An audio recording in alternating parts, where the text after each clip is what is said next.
সুপ্রিয় দর্শক, সবাইকে আবারও শুভেচ্ছা। লাউ কাঁকড়া একদম পেঁয়াজ রসুন ছাড়া শীতের সময় দারুণ টেস্টি। চিংড়ি মাছ যেমন খেতে টেস্টি, তার থেকেও বেশি কাঁকড়া খেতে টেস্টি। অনেক মানুষই আছেন যারা দেশে বিদেশে গিয়ে কাঁকড়া পোড়া কিংবা কাঁকড়া ফ্রাই লুকিয়ে চুরিয়ে খান। তো এটা কিন্তু বাড়িতেই আপনারা রান্না করে খেতে পারেন অনায়াসে, খুবই সুস্বাদু। যে যেমনভাবেই পছন্দ করেন তেমনিভাবেই খেতে পারেন। লাউটা একটু বড় সাইজের লাউ, তবে কচি আছে এখনও, বেশ কচি। একটু বড় হলেও বেশ বড় জাতের লাউ। প্রথমেই লাউটাকে উপর থেকে ভালো করে ফ্রেশ করে ধুয়ে নিলাম। আর কোনো জলের ব্যবহার নেই এখানে। খোসাটা বা ছোলাটা আমি রেখে দিয়েছি, কালকে এটাকে ভাজা করব। আলু গাজর দিয়ে লাউয়ের ছোলা বা ছিম সাথে মিক্সড করে খুবই সুস্বাদু। লাউগুলোকে ছোট বড় যে যেমন খুশি পছন্দ কেটে নিতে পারেন। আমি একটু বড় বড় করে কাটি, তাতে টেস্ট ভালো হয় এবং এর ভিতরের যে খাদ্য গুণাগুণটাও বেশি বজায় থাকে। তারপরে হলো কাঁকড়া। কাঁকড়া অনেকে কাটতে ভয় পান, কিন্তু এখন বাজারে কাঁকড়াগুলো পা বাঁধা থাকে, খুব সাবধানে কাটতে হয় কাঁকড়াটা।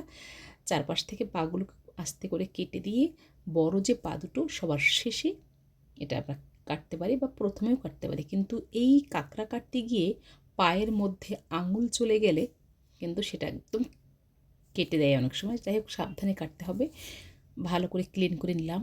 তারপরে মাঝখান থেকে ছোট বড় যে যেমন চাই কেটে নিতে পারি। প্রত্যেকটা কাঁকড়াই হলো মাদি কাঁকড়া বলে। পুরুষ কাঁকড়া এই ঘিলু বা ডিমটা কম হয়, সাদা থাকে, তবে বেশ শ্বাস ভরা থাকে। এবার আমরা কেটে নিলাম কাঁকড়াটা। দেখতে পেলেন দুটো কাঁকড়া আমি এখানে কেটে নিয়েছি। এরপরে একটা প্যানে একদম তেল কোনো কিছু ব্যবহার করিনি, জলও ব্যবহার করিনি, লাউটাকে দিয়ে দিলাম। আমি অবশ্য লাউতে জল ব্যবহার খুবই কম করি, ঢেকে ঢেকে আজকে রান্না করি। তবে যাদের কাঠের উনুন তারা কিন্তু একটু জল ব্যবহার করতে পারেন। এখানে হাফ কাপ পরিমাণ জল দিলাম, আর পরিমাণ মতো হলুদ আর নুন। এটা দিয়ে উনুনের আঁচটা থাকবে মিডিয়াম থেকে একটু বেশি, যাতে লাউ শক্ত হয়ে না যায়, ভালো করে গলে যায়। এগুলো হলো রান্না করার টেকনিক। এবারে অল্প তেল দিলাম, সাথে জিরে আর সর্ষে ফোড়ন। কাঁকড়াটা দিয়ে দিলাম। পাগুলো কিন্তু রেখে দিয়েছি, পাগুলো হতে খুব কম সময় নেবে। আর এই ভিতরে কাঁকড়াটা হতে একটু সময় বেশি লাগে। তো এটাকে প্রথমে দিয়ে দিলাম, 1 থেকে 2 মিনিট একটু ভেজে নিলাম। তারপরে দেব নুন আর হলুদ। হলুদটা পরে ব্যবহার করছি, কালারটা যাতে অক্ষুণ্ণ থাকে, তাই জন্য, যাতে কালচে হয়ে না যায়। এবারে কাঁকড়ার পাগুলোকে দিয়ে নেড়ে চেড়ে একটা পাত্রে একটু লঙ্কা বেটে নিয়েছি, সেটা জল দিয়ে দিয়েছি পাত্রটা ধুয়ে। 2-3 মিনিট ভালো করে ফোটার পরে যখন কাঁকড়াটা একদম ভালো করে সিদ্ধ হয়ে গেছে, এরপরে সেই পাশের উনুনের লাউ এনে এখানে দিয়ে দিলাম। এবারে যে কাজটা আমরা করব, মোটামুটি আরও 7 থেকে 8 মিনিট একদম হাই হিটে ঢেকে ঢেকে টকবগিয়ে ফুটবে রান্না করে নেব। নুনটাকে একটু টেস্ট করব।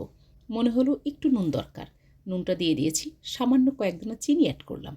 এবারে যাতে ওভারকুক হয়ে না যায়, আরও 2 থেকে 3 মিনিট ঢেকে রাখবো। লাউটা একদম গলা গলা হয়ে যাবে। আর এখনই কিন্তু কোনো ভেঙে দেওয়ার কোনো প্রয়োজন নেই। নাড়াচাড়া করতে করতে লাউটা একদম মোটামুটি ঘন্টর মতো হয়ে যাবে। দেখতেই পাচ্ছেন যেমন কালার, তেমনি কিন্তু এর টেস্ট হবে। উপর থেকে অল্প ধনেপাতা। কাঁকড়া আর লাউ রান্না করলে ধনেপাতা মাস্ট, বিশেষ করে আমি তো দিয়েই থাকি। হয়ে গেছে। এবার এটাকে নামিয়ে গরম গরম পরিবেশন করব ভাতের সাথে। আপনারা রুটির সাথে খেতে পারেন, লুচির সাথে খেতে পারেন, কিংবা ডায়েট করতে গিয়ে রাতের বেলা 1 বাটি লাউ সবজি খেয়ে কিন্তু অনায়াসে ঘুমিয়ে পড়তে পারেন। সুপ্রিয় দর্শক, বারবারই বলে থাকি, কম তেল মশলায় জলীয় শাকসবজি খান, সুস্থ থাকুন। আপনাদের দীর্ঘায়ু কামনা করছি। যদি ভালো লাগে আমার পেজটিকে ফলো করে সাথেই থাকুন। আবারও দেখা হবে নতুন কোনো ভিডিও নিয়ে। সবাই ভালো থাকুন, সুস্থ থাকুন।